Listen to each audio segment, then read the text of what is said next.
itu ringan. Pada kelompok ini anak masih mampu belajar bicara dengan menggunakan alat pendengaran dan dapat berkembang normal, bisa ngomong normal. Ustazah Erna, saya mau mandi, saya belum mandi tadi di rumah, bisa cerita normal. Kemudian gangguan pendengaran marginal. Marginal itu rentangnya antara 30 sampai 40 dB. 30-40 dB.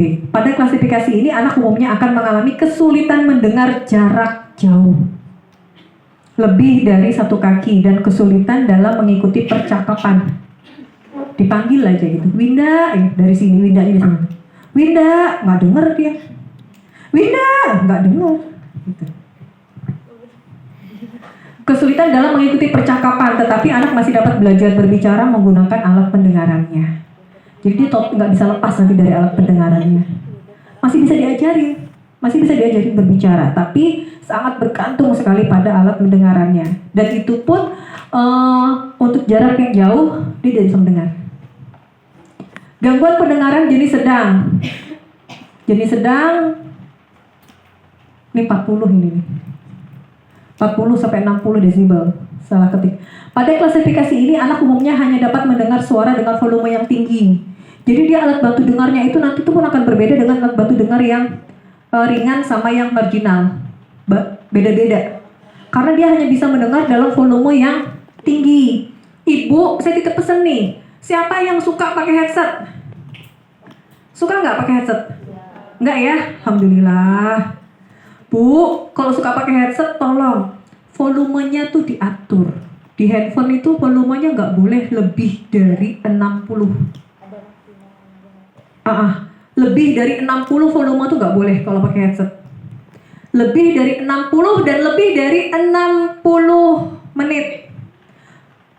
Rumusnya 60-60. Nggak boleh lebih dari 60 volumenya itu 60. Dan nggak boleh lebih dari 60 menit atau 1 jam penggunaan headset. Itu bahaya untuk kesehatan pendengaran kita, gendang telinga kita. Jadi anak-anak itu kan sekarang pernah lihat nggak kalau anak-anak jogging? Saya tuh kadang suka heran sama orang yang jogging lari-lari pasang headset. Headset yang tempel di telinga sini yang bluetooth atau yang gede segini gitu. Gunanya apa gitu loh? Saya tuh kadang heran. Yang lari-lari itu, kita kan jogging itu untuk sehat ya.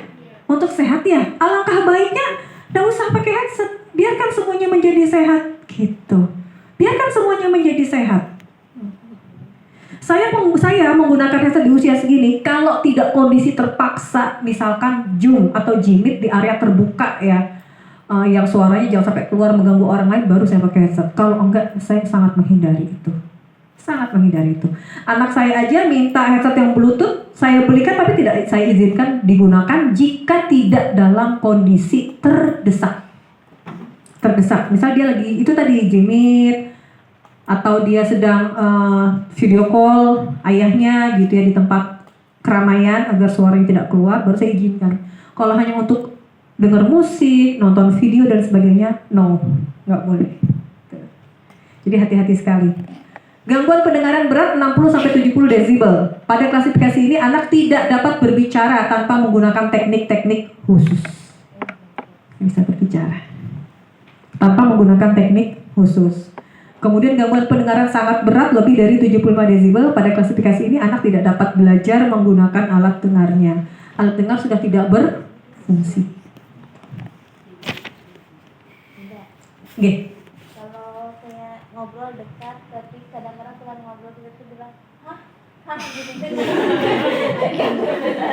Gangguan, perlu diobservasi.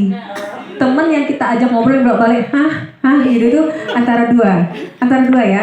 1 gangguan fokus, 2 gangguan pendengaran. Atau ada kemungkinan gangguan persepsi.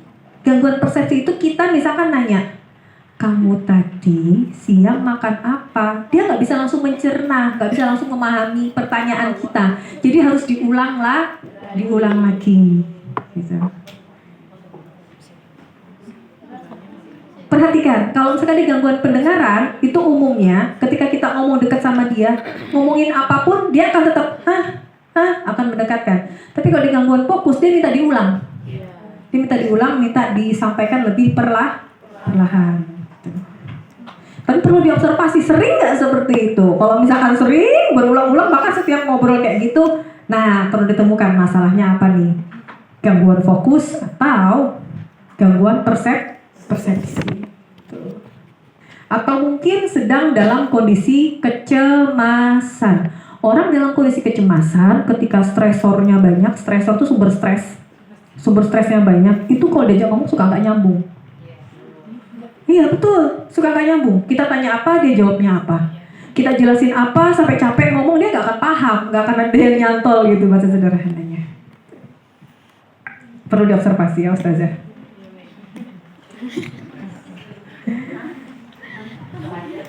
Bahaya nih.